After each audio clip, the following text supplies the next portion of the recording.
Yeah. Okay. Yeah, yeah. So this is the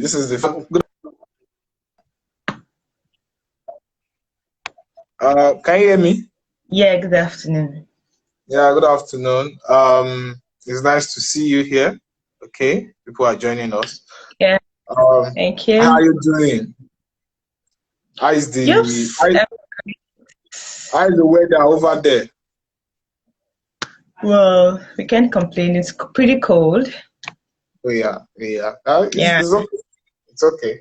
Um, how is COVID? Hope it's not disturbing you too much there. Of course it is, right? Like a lot of places we've been on lockdown, so Okay, yeah. it has affected lots of things from schools, shopping, businesses and Mm, all of that. So okay. of course the everything is actually going on different levels. So different plans are Okay. actually being put in place to ensure that most persons are not left behind when it comes to learning, education, and well-being, Okay. Okay. especially mental health. Okay, okay, Yeah. okay, okay. Well, it's nice to actually hear from you, and Thank you. the International Day of Education, and I believe this discussion we had last year, I think it was on COVID also, and, talking about how it affected higher education.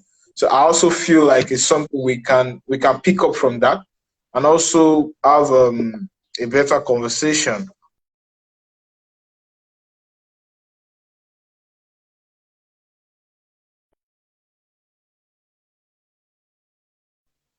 Okay, a lot has happened in the last 1 year, and Yeah. one major factor, one major thing, especially for tertiary education, is the ASUU strike, for example, Yeah. and that's been like forever.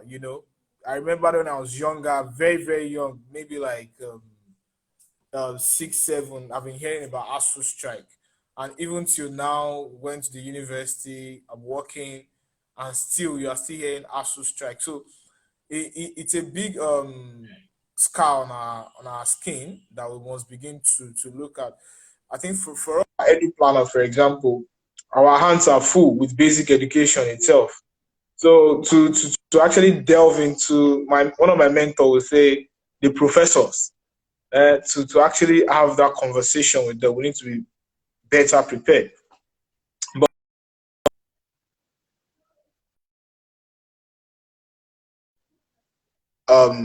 we know how COVID-19, when it happened, I think undergraduates on universities were on strike already.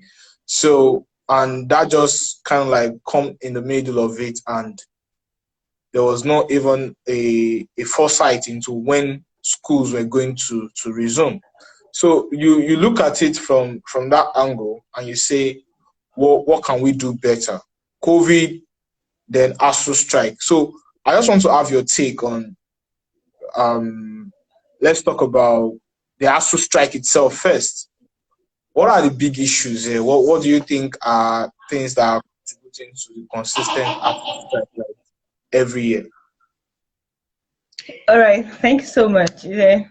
You know, when we talk about this conversation on access strike, right, it now brings me back to some memories, right? And Okay. you'd realize that since 1999 or thereabout, right, there's two Mm. things that's actually been very, very common in the any successive government is either you have ASU and strike. And this strike actually follows exactly. They actually follow the same pattern. You know, it first started with an initial noise about Okay. ASU try Mm. to go on strike, then they go for a warning, and then the government Warning strike, two disagrees the weeks warning warning. strike. Exactly, exactly. Then back and forth, then the government signs an agreement that they can't keep to as now goes back to school. So it's like a cycle that has been repeatedly as it happened over time, right? And Mm. Yeah. then you get to wonder why is it that we've not finally found a long-lasting solution to this issue? Mm. Of course, different things has comes to play when you talk about ASU strike. Have the union, the federal government, the institutions. So why can't The- this body actually come together to lift the burden off students? Because the end people who actually suffer most is not just the teachers, it's the students, people who really have prospects for the future, who have Yeah. dreams, and their dreams are being delayed because of some stuff that they cannot really have under their control. Now, what I'm going to, like for us now, a lot of recommendations that have been given to the government, but none of them have been taken heed. For example, I could remember the last conversation we had where we actually brought up some recommendations wherein universities should actually be run as a trust, in the sense that government could supply grants, right? Yeah. And then these trustees will be really particular about private sectors. So they actually have this money to take care of various needs of the university. Now, this is very key because once this is happening, right, the trust comes up with specific terms and conditions for employment of any university staff. So for this trust, now this trust handles everything that comes to deal with tertiary institution. For instance, if University of Abuja lecturers choose to go on strike, right, against their trust, this trust, the strike will affect Abuja students. It would affect the general populations. That is why we've actually been pushing for a trust to be formed. Because that is one key fundamental when it comes to eradicating this continuous maintenance that happens in our education sector. And then secondly, a lot has to do with the VCs, right? Now you can see that a lot of frauds are being mad around the vice chancellors. And at the moment, if I'm not mistaken, the overseas former vice chancellor are currently under investigation by the FCC, right? So some of these things has a long way to play when it comes to stabilizing ASUU. So this is something we need to really work on. This recommendation has already been put on the table, but the government, of course, has really turned. Yes. What I actually want to chip in there was you look at the bane of the conversation between ASUU and the federal government, and it's just the 2009 agreement. This is what they start with. Then when they get to the middle, it becomes end allowances. And once they find a way around the end allowances, they call it close. Then they pretend as if what they started with, which was revitalization, does not exist until they are being held again. And then they start shouting, oh, we are going on another strike. So I think for me, like, you look at that initiative of TET Fund, for example, the Tertiary Education Trust Fund. And you begin to say, okay, how does that play? I remembered, I think about 2 years ago, was discussing with an official of NUC. And she was particular about the fact that when it comes to funding, it does not come from the NUC, for example. So you look at a body that is supposed to check universities themselves and put them in order, not being given that empowerment to actually say they want to improve tertiary education in Nigeria. So those are some of the issues. So I look at it and I'm like, is there a part of the structure around higher education? Could that be the reason why ASUU has continued to have this leeway over the years? Because they can wake up anytime to say we are going on another strike. And if government actually knows that these guys can go on strike and shut things down, because it's been done over and over and over again, yet the same strategy, and it keeps working every time. So what do you think we can think? The government needs to got a deal with ASUU, right? And give full ownership to trust funds. Like you said, you had a conversation with these guys. The government cannot, since they've not been proven sustainable or reliable in the sense of handling this strike over time, it gets back to they're not meeting up to the said deals or the organization of ASUU. Because in the long run, it could take a long while to rectify this, but once it's really rectified this, involving different stakeholders, in the sense that different stakeholders that can manage this privately. Do you understand me? So the government just serves as a donor agency. Do you get me? So the of a donor agency and then leave the bulk of the organization to work to these private sectors, to these trust funds. So they actually manage the whole regularization, centralization when it comes to distribution of funds, organization, structure, administration, and the rest of them. So at first, we need to go back to the drawing board. Actually, the government needs to be a standalone. Integrated payroll for personnel should be something that should be biometrical influenced, in the sense that everybody on the trust fund payroll is being entitled to a specific organization or body. Do you get me? So everyone knows where they go back, they fall back, not back to the federal government. Then funds can be well managed. Okay. So some persons have said the government is not, the university system should not be run from the center. Do you understand? Exactly. So exactly. like That is, every university can take care of itself on its own and set a standard for themselves to say this is our own standard, and they begin to use that standard to brand themselves and attract students, even international students this time around, to ensure that they get the best of quality when it comes to, because funding funding is biggest issue here. Do you understand? And if funding is the biggest issue, what we need to, yeah, to that, right? And to add to that also, right? ASUU actually, as a body, right, should actually start thinking beyond the federal government in the raising funds. Now, when you see how some of the Western education actually runs and your structure, you discover that most of them really do not rely on the government for funds, even though it's the responsibility of the government, right? They have different means for raising funds. We have what we call research and development, right? And one key thing I really learned from the Western education is they're really big on research and development. And that is a different avenue where finances can actually come from. So if we can actually, in this trust, we can diverse different ways of raising funds. While we actually push for the government to actually be one of the bigger stakeholders, we need to sort out for other relevant stakeholders in the education system. We have lots of international bodies who are really clamoring to increase, to be stakeholders in different institutions, but not seeing relevant reasons to be part of this institution, right? So these are actually things we can take advantage of. So COVID has actually given us a means to press the stop and restart button. So let's start thinking away from this government. Exactly. Okay. Before we shoot further, I'd like to ask. So ASUU happened without COVID. Do you understand? Exactly. So ASUU happened without COVID. Then when COVID happened, that changed the whole thing. It changed the whole system again.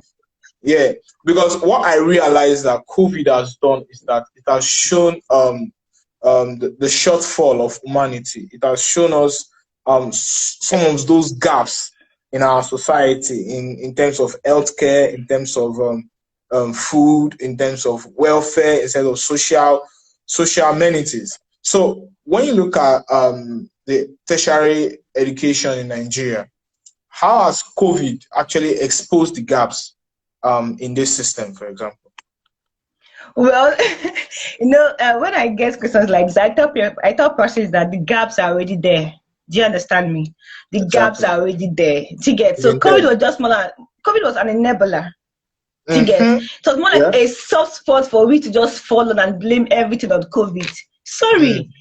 The gaps are already there. Do you understand me? They are there already. They're already. Now, you see, when I was analyzing some of the roles some stakeholders plays when it comes to education, right? You come to see that it starts looking at something like a deliberate actions of these ministers. You can imagine, the first thing, each strike is an opportunity for a labor minister to actually make money. They make money from these. You get me?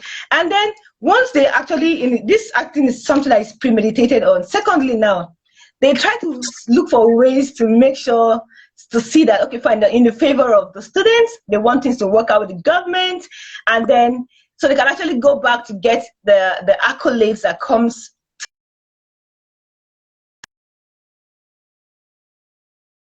We don't want strike to end. We want strikes to stop, not end. Because once they end, it's a room for more and more strike to continue. Do you get me? But the beautiful thing is, of course, according to the Minister of Education, they were able to reduce some ghost workers, which is actually some accolade to the system, right? But then, for me, I would suggest that COVID should not be a soft spot or a soft landing. Actually, it should be a sport we can use to our advantage. where the Okay. world is now interested in education, the world is interested in partnership, the world is interested in financing education, right? So this is the Okay. time for us to leverage on COVID to set ourselves ready for a revitalization. And I even like the theme of this year's International Day of Education: recover, revitalize education for COVID, right? So Yeah. For the COVID I wish the generation. government, exactly, COVID-19 generation, I wish the government to actually leverage the sports Mm, and do something different. Let's go back to the drawing board. Let's set out mm, funding strategies, right, that can make mm, sure the mistakes of the past are not repeated. mm. Because it's beyond just strike ending, it's beyond going back to school, right? It's creating a sustainable means wherein ASU can be reliable, can be resilient, right? They can actually stand tall. And then our friends, children will never have to cry or witness the whole back and forth that happens with ASU and the rest of them. Access to So it. COVID should be not just a means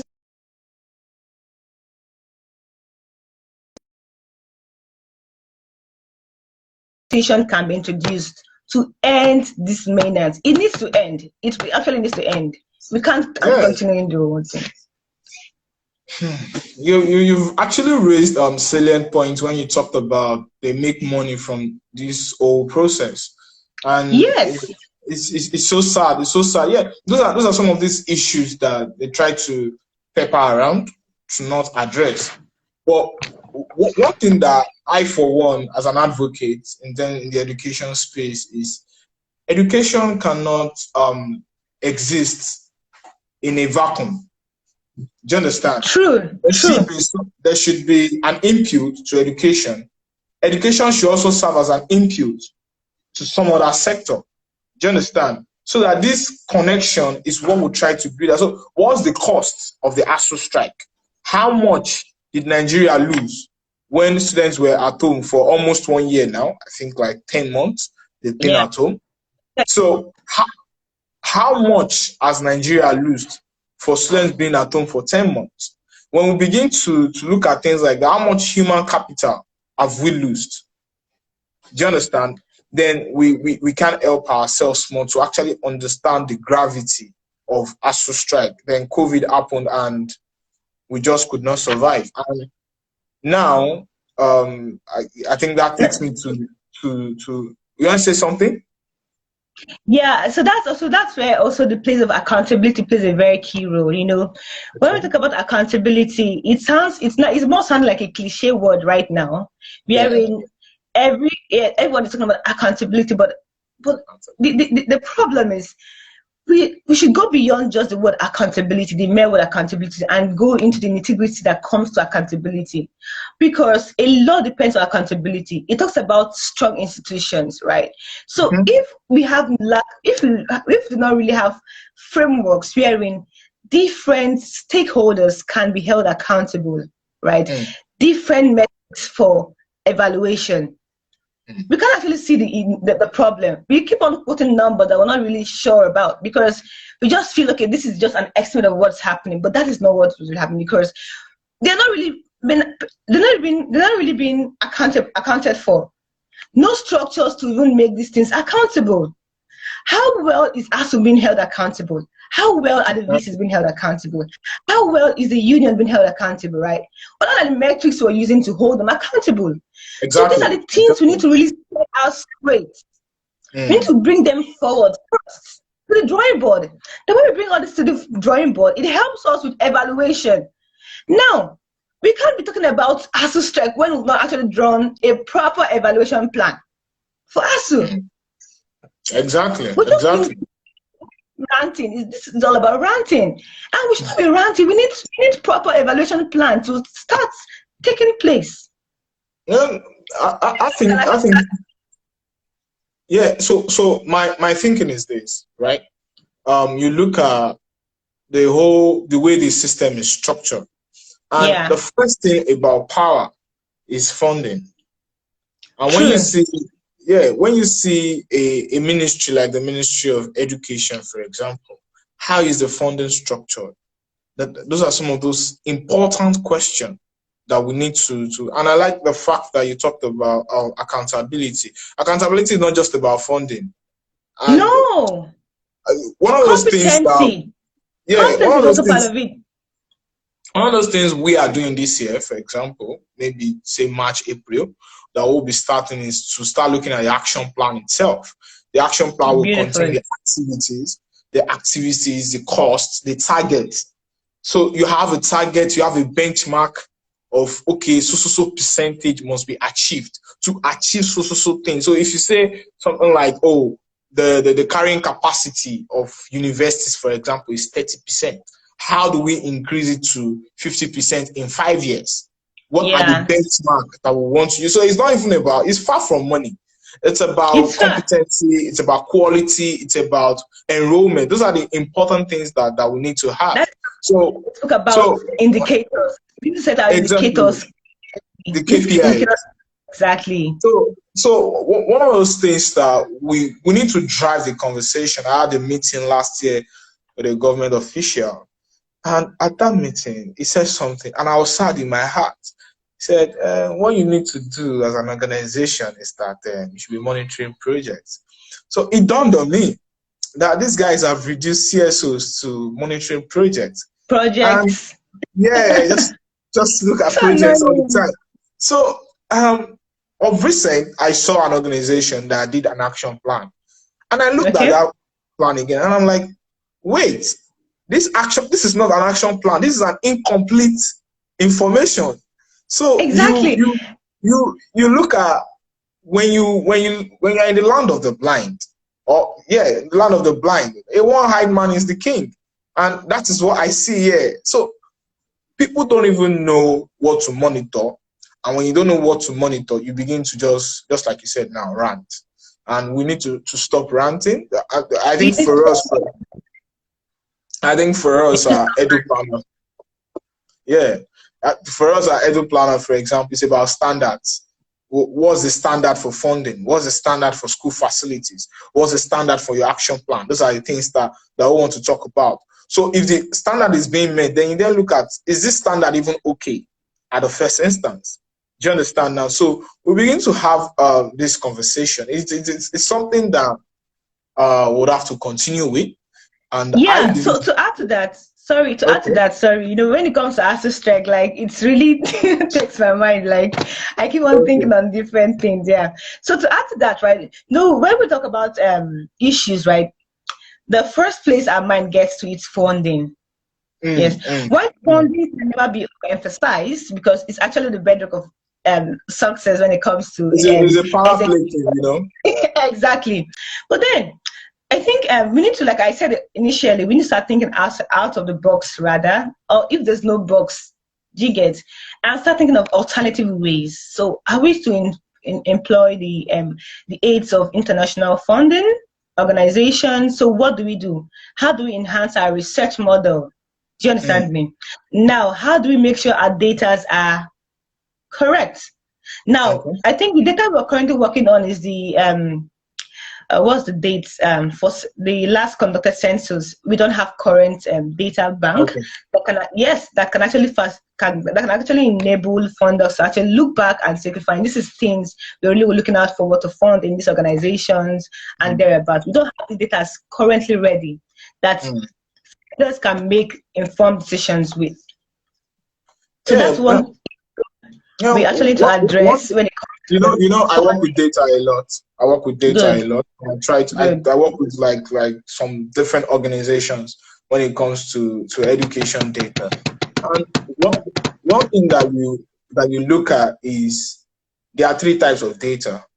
Do you understand? So you begin to look at it which one did you actually use? There's the actual data, there's the political data, and there's the data they are giving out to you. But exactly. But for me, like one of those things in moving on with the conversation, which is when I started thinking of Edu Planner years ago, was as we talk about education failing every day, there are lives, there are generations that are being affected. So one of those things that we need to now start to look at is, how do we improve? Do you understand? How do we beat the system, because we need to beat the system. Do you understand? True. So you look at COVID, for example. You look at one way we can beat COVID was online learning. And Mm-hmm. when online learning was introduced, even for basic education, they were able to do some digital radio learning. But for universities, it was impossible. Do you understand now? Yeah. Because I was speaking with an undergraduate last week, and it was helping me to understand that they are in school now, they have to gather in a place to actually have some bit of virtual learning. And I'm like, how's that even possible? How's that Virtual. even working? Even in COVID season, because COVID is the reason, not social distancing. That's what we're talking about here. Now you guys are gathering again. You are defaulting on actually the problem that is on. So you look at, so how can online learning actually improve tertiary education in Nigeria, for example? How? Because while we talk about the problem, we must begin to think about the solution. We cannot just continue to talk about the problem forever. That's my own take on all this. So how do you think online learning, how can we hack it, if we use that word now? Well, I don't think it's a how can online learning improve, because it has been proven over time that digitalization is actually key. Do you understand me? So it now takes us Yeah. back to structure. Do you get me? Mm. Building solid structures on the ground. So we Yeah. can't keep emphasizing the dividends online education has brought, right? And we Yeah. have different models that have been championed in different countries, working systems that can actually be emulated. So the problem now is it still goes back to political will and structure. We understand what needs to be done. For instance, we have different stakeholders who really needs to come on board to set up systems that can champion online learning in Nigeria. And that structure has not been put in place. Currently, as I speak to you, of course, there's been a wave to move some of the lessons online, but the problem is, how can this be managed? Do we have capable hands to bring these on board, these systems on board?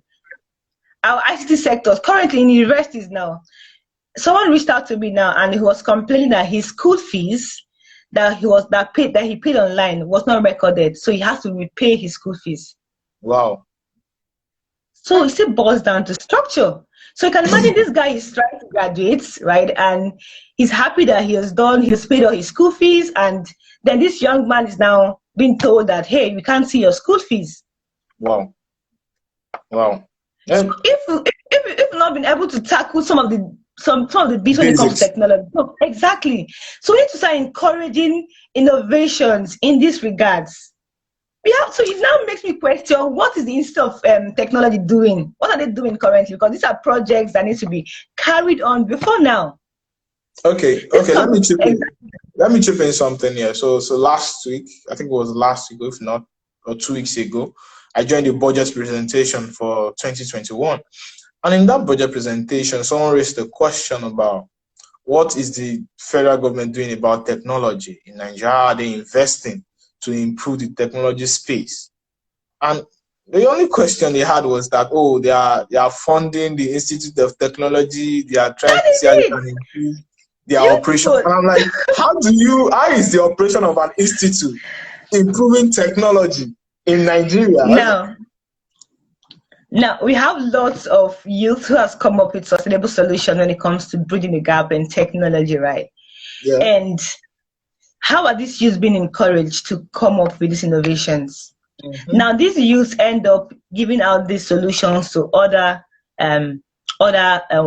countries who are really in need of it, sell these solutions out, because they feel that when it comes to Nigeria, they die, these dreams die, these innovations die. I was currently part of an innovation festival, right? EdTech innovations, wherein I saw lots of Nigerian youth showcasing in an international fair. And this fair was open for stakeholders to actually get hold of these companies and buy them up. So I don't just get in clear. Do you understand me? And then it got me thinking. Yeah, it got me thinking that these solutions are actually built to empower a country that actually needs it. But Yeah. some persons who are really foresighted has seen this and has taken advantage of it. They feel Mm. these are really where the future is going to. This is where the conversations are going to, online, digital. And they see prospects, but we are not seeing it. So we let these guys go. So how do we get this innovation back to the country? So you notice that the gap keeps increasing. Yeah. Solutions that needs to be adopted are being neglected. And you leave these young innovators in the hands of other foreign investors who really wants to grab them and maximize the use and quality when it comes Exactly. to the Exactly. technology. So it's time for the government to actually start taking hold of this. I'm very happy with what the UK government is currently doing with the UK Tech for Women. Okay. UK Tech Fest, yes, it's a training, right? I think that training is actually enabling young female developers when it comes to technology, Okay. education, climate change, and all of that. So that's actually a way forward, right? Encouraging technological breeded solutions, groom them, analyze them, fund them. Because when you fund them, you're funding the nation. It's actually for the nation. It's not for a Exactly.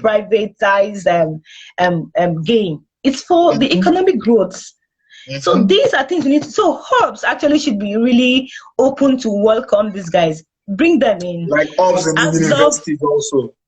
Exactly, Tech hubs exactly. in And also you see universities. boils beautiful, it also boils down to university structure.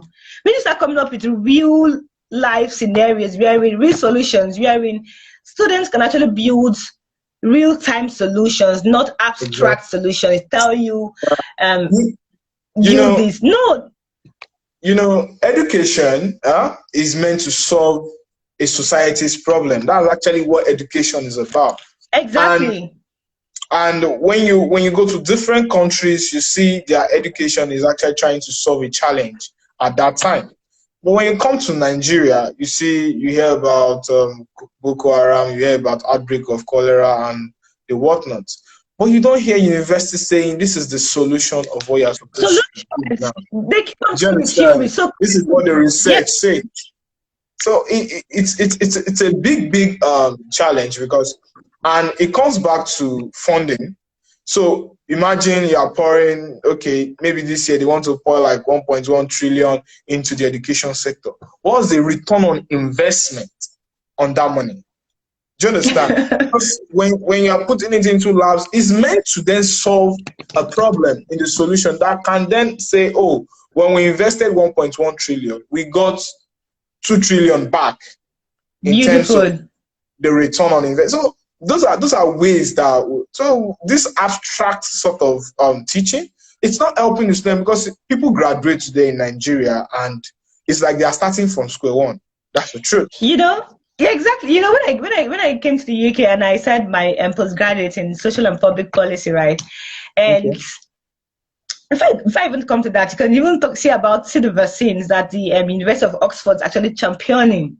Exactly. So so that is just one. So back to my school, right? So I got so confused at the get-go because a lot of things were so abstract, and I'm like, okay, how do I fit into the system that works with the pace of the society, right? So our module was actually evolved with the current situations. So modules are not being delivered because it's a course and they need to be delivered, right? They Yeah. deliver with the recent trend. Exactly. Conversation. So the case studies were actually working on policies and recent case studies. They Exactly. are not from 1925 or 1925 in India do you or in understand? Pakistan. No. And from the current cases happening in That the you can UK, relate with. I can relate with. Do you understand me? It makes you Mhm. understand the system, appreciate the system, and then be part of the solutions. I was having a conversation with one of my professor, right? And he was like, okay, fine. Currently, we're going on a research that can help policymakers make informed decisions when it comes to vaccine distributions. I'm Okay. like, okay, so should I be part of the conversation, sir? I'm like, yes. That's one of your assessment. Like, okay, like, do you understand? I'm like, how would me, a student, be part of the conversation? And this is what we actually need to bring back to our educational system. System, Where yeah. modules taught are not just taught because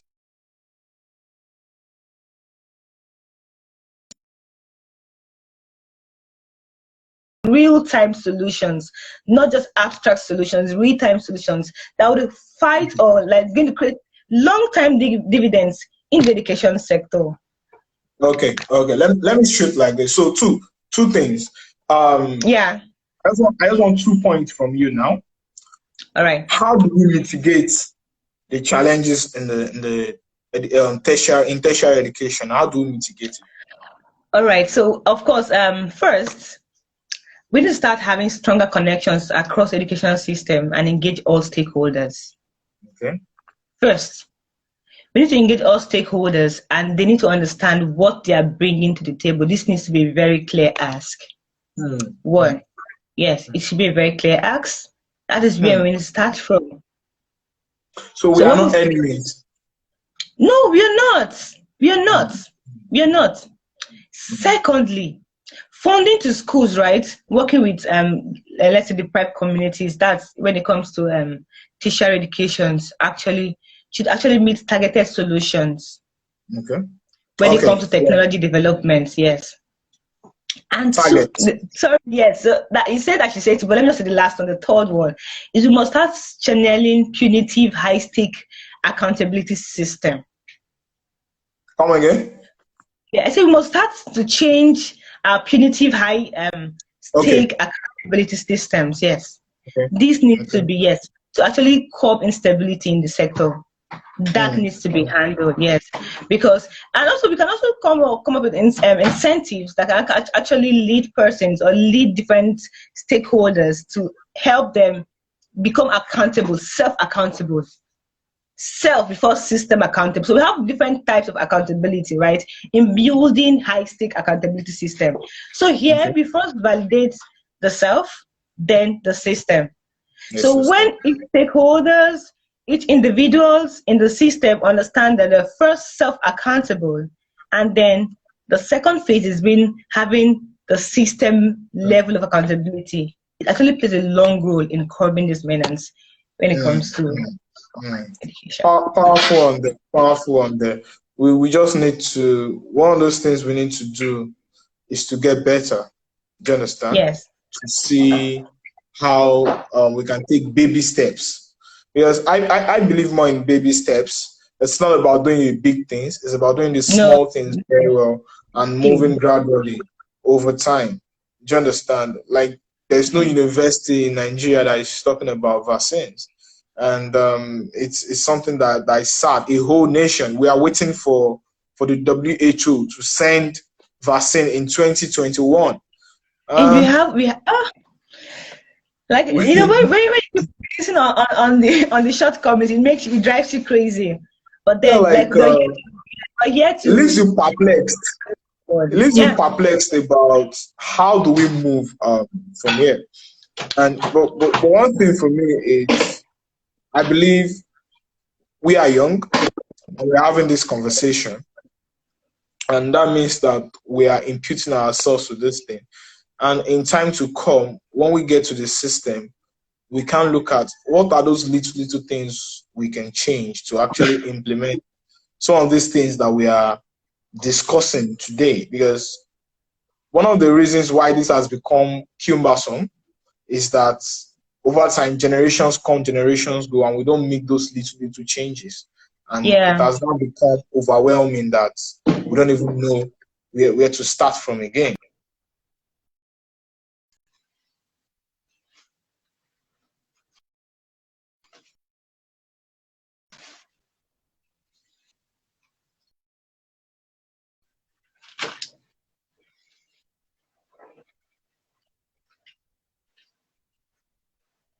Okay. Yeah, so the line was actually off. Okay. So one of those things we must look at is, what is that one thing that the federal government should do now? Because it's still about the federal government, then we ourselves. Like, one thing that I look at when it comes to universities is they like to shout about the revitalization. We want to talk about revitalization. Let's start. We are in social media age. We can get all the images of all these tertiary institutions. What's wrong in your school? Send to us. Federal government, what are you going to do about it? this is what we need, evaluate it, this is how much we need. We need to take the conversation away from ASUU, because we cannot afford them every time going on strike. Do you understand? They send the pictures to us real time. Try and get the federal government to fix it, and let us forget about every other year is about revitalization. And when it comes to their, what's it called now? Their end allowances. Yeah, let's us find a way to say, okay, this is fixed. So we can take on other problems, because the challenge in Nigeria that you also see is that we keep talking about one specific problem for like 10 years, 20 years, saying the same thing over and over. So we need to move quickly and see what we do. But what I like to honestly, okay. Yeah, honestly, not just one way out of this, right? There's not just one way approach. There's no mosaic approach. It's just for us to go home and do due diligence. Actually, these 3 points I said actually is the basic steps. Yeah. Points are the basic steps. We don't have. If someone comes and tell you that, okay, if I know what the government should just release this fundings to ASUU and it's over, that's not true. That's not true. That's not true. Strike is going to happen next year. Trust me. It's going to happen next year. It's going to happen next 2 years. It's going to keep on happening. Yes, wow. So we cannot just say this is, we can't just say this is just a solution. That's going back to the drawing board. Starting the conversation with the stakeholders first. How has the budget been increased? What is the budget? What is the educational budget placed at? Or what? Then we can learn from different innovations from various Western countries. Since we like emulating what the Western world is doing, can't we emulate some of the good aspects when it comes to education? Do you understand me? Their structure. I think you mentioned something earlier in this conversation. So, like I said, I can't pinpoint a particular or exact solutions than following initial steps. If you evade the steps, then we can never get it right. Okay. I'm sorry. Okay. It's nice talking to you. In short, I know we had a nice time the last conversation we had. This is another high hope now. And one of those things that we are looking to also work on is autonomous universities. If our universities can be autonomous, so that they can begin to, just like you mentioned earlier, they can begin to raise funds themselves. They can begin to improve their standard. And because when you talk about stakeholders engagement, our stakeholders engagement in this part of the world is not usually something that is accommodating. Do you understand? Everybody is always trying to be at the top. And you said something earlier about collaboration, which is something, we have a poor collaboration system in this part of the world. Even in the CSO space, you see us every time we're still talking about collaboration. You go to the university system, they're talking about collaboration, but it never happens. So there's a lot of work to be done, actually. There's a lot of work to be done. I know there's this quote that says, culture eats strategy for breakfast. So no matter the structure that no matter the structure that you have, no matter the beautiful ideas that you have, what is the culture saying? Is the culture ready to cultural barrier?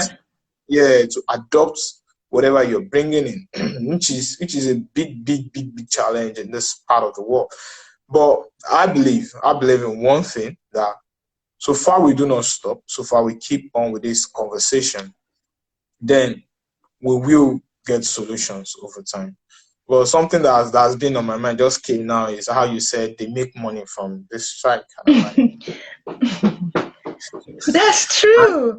And that's true. Once they make money from it,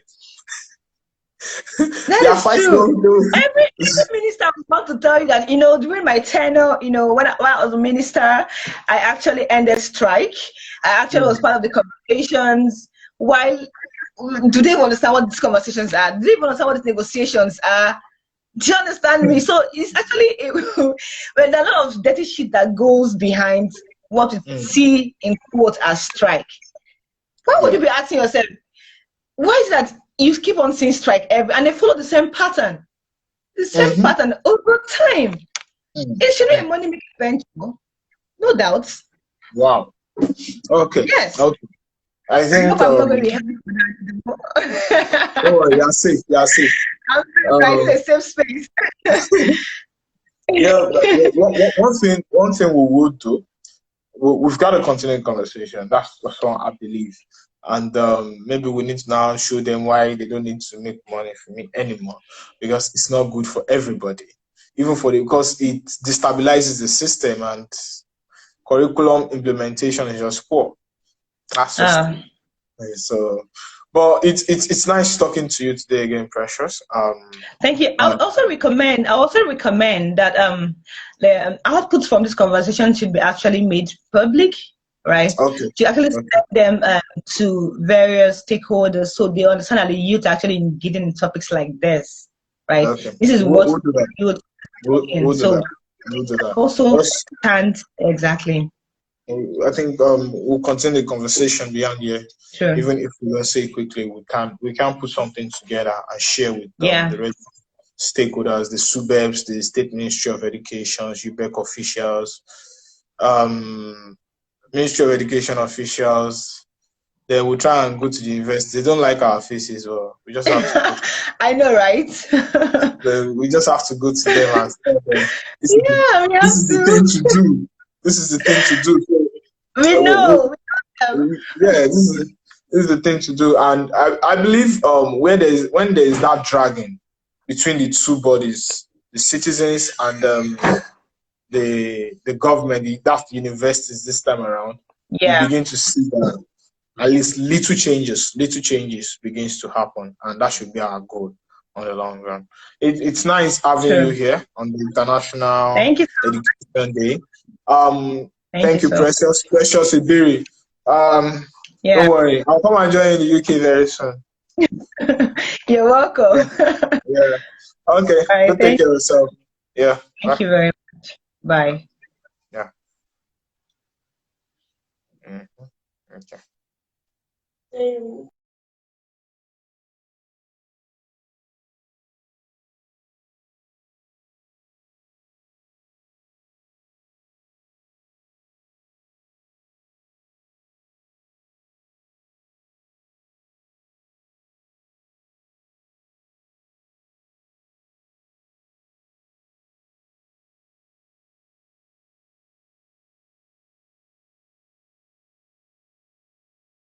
So please kindly bear with us for a while.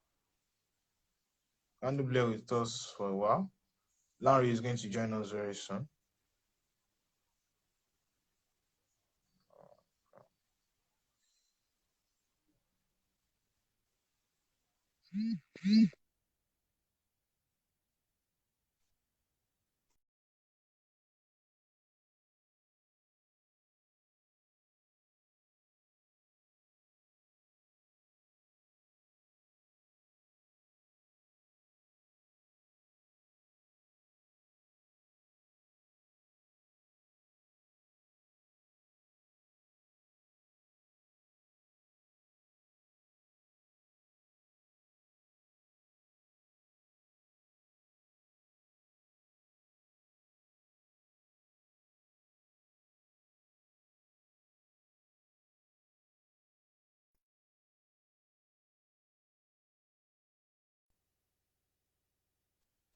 Um,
So we'll be ending this live IG live now.